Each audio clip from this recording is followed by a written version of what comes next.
This is the house that we were called to raise. If you look over there, it's lower. So they must have come in with a bunch of dump trucks. They filled it up with just sand, and they poured a foundation that was about 2 feet wide and only 10 inches thick.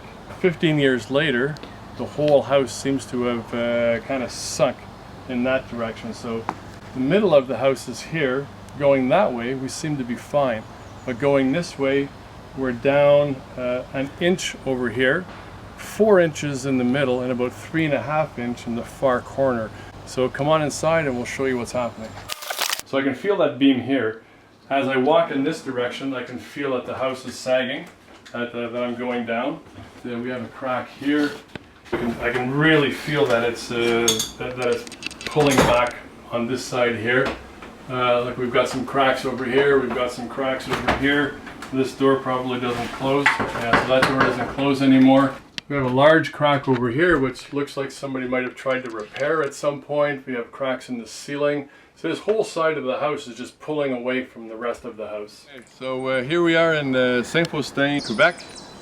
And we're going to attempt to lift this house that's sunk about 6 inches. We're going to attempt to do this. Disclaimer, I've never done this before. All this information that we know has come from YouTube videos that other people have made lifting houses. This is a foundation that's 10 inches deep, about 2 inches wide. There are cinder blocks on top of the 10-inch foundation, and there's a 6x6 on top of the cinder blocks. Of all the scenarios, we think the safest way is we're going to knock out some cinder blocks, a couple on this side, a couple on the other side. Once the cinder blocks are knocked out, we're going to use some bottle jacks where the cinder block was, and we're going to lift the house approximately 5 inches, maybe even 6 inches on this side, and maybe 2 or 3 inches on the other side. That's the plan. This is day number 1, minute number 1. Wish us luck. Safety first, YouTubers. So we do have a cinder block, but we don't have a 6x6. We have a mismatch of a 2x something, and looks like plywood here. So that's our foundation there, our footing. We're gonna knock this guy out. We're gonna jack it up just ever so slightly so there's a little bit of pressure on it. Then we're going to do there. In the end, we're probably going to have 7, maybe even 8 different points where it's going to be supported. So along this wall, we'll have 7 points, and on the inside, we'll have 2 points of support. I think that's safe. I don't have that in writing.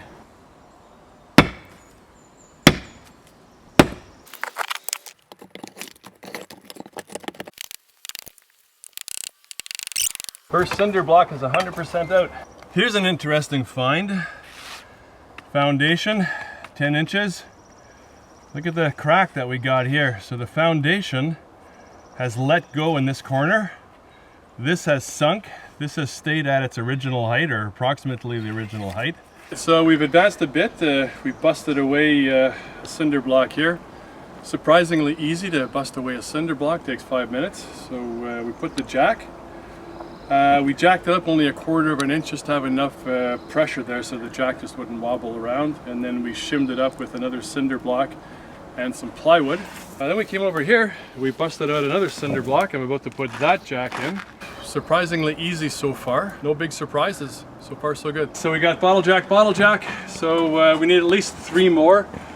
We've taken an electronic level inside, and we've taken a couple of measurements, so we know exactly how much the foundation has sunk so far. Absolutely 0 sinkage here. Midpoint, we've got 5.5 inches of sinkage, but in the corner there, we're about 3.25 inches. So it's doing kind of like that, a little bit of a dip in the middle. We're going to remove all these planks here so we can get access to the side of the house, and we're going to do the same thing we've done over here.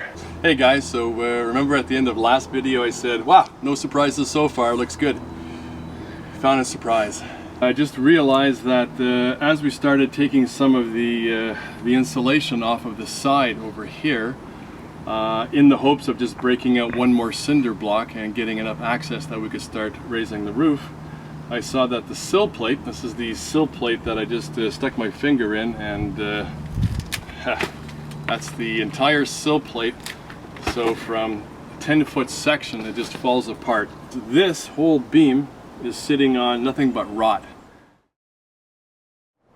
We've got a jack on the inside under that beam, and a jack inside under that beam. We've boosted it up, but we're scared all the weight on the center beam here, so we have another jack in the middle.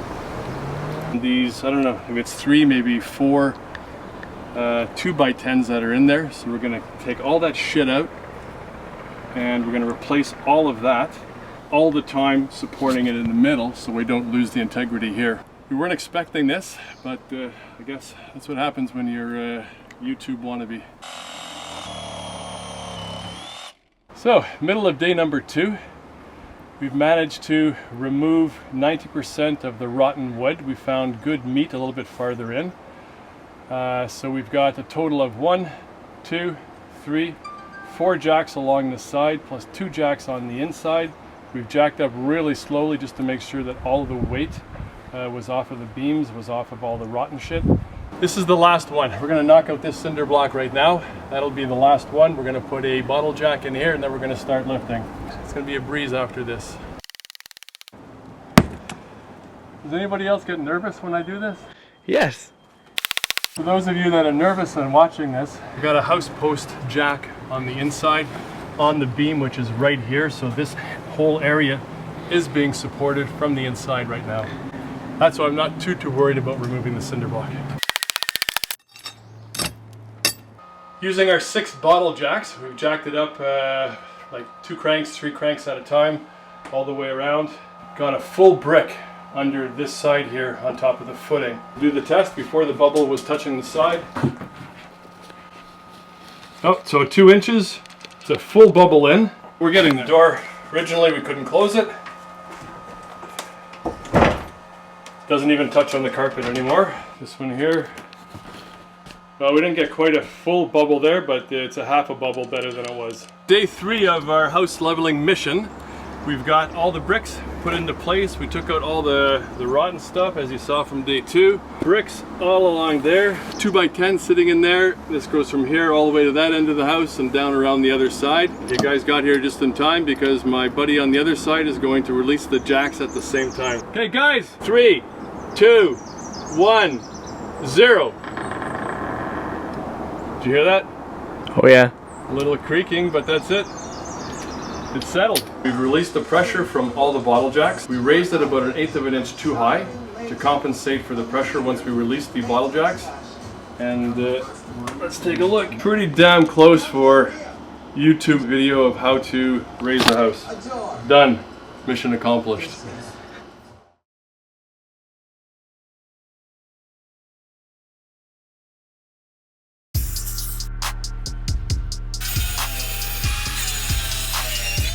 We just sliced off the end of the deck.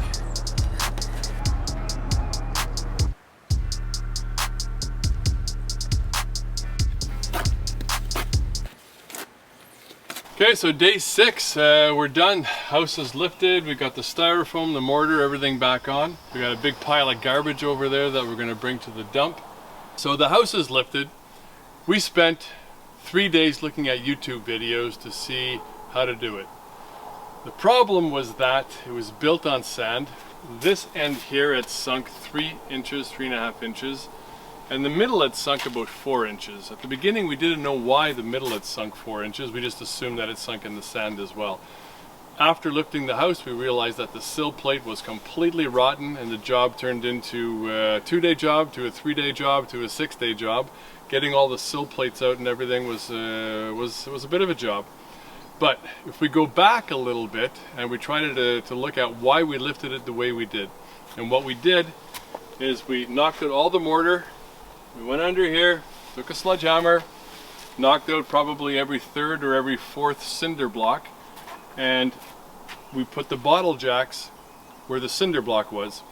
So we ended up lifting the house, leaving the foundation there, lifting the house, and then filling up that space that we had created with good lumber. Why did we do it like that? A lot of people, when we were doing this, either through the YouTube channels, they went one way, or people that we mentioned this to they thought about another way, and the way they wanted to do it was underpinning. They wanted to go underneath the existing foundation and jack up from there. And that's the way we were going to do it originally, but then after thinking about it a little bit more, I don't know if I'm right or wrong, but with 6 jacks, so 4 points of pressure here and 2 points of pressure over there, I was scared that on 10 inches of cement, if we were to lift that up with 4 pressure points over here, what would happen when we lifted it, or what would happen three weeks from now or 3 months from now?